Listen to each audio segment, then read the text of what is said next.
Hello everyone, in this video I'm going to show you how to change default currency settings in Telegram wallet. So first to do that, you click on this three line dot icon at the left top corner screen. To do that, you click on wallet.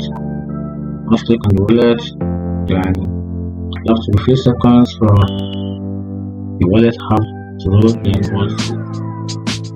Then you click on the three dot icon, then click on the settings option. Then scroll down and click on the default currency option. Then right there, then you have the list of currency I can set as the default. So right here, I'm going to set this United States dollar as my default currency, which is USD. Then do that, just click on this back arrow and hit the same thing. Then have your total balance to be in dollar. Find this useful? Like and follow. Thank you.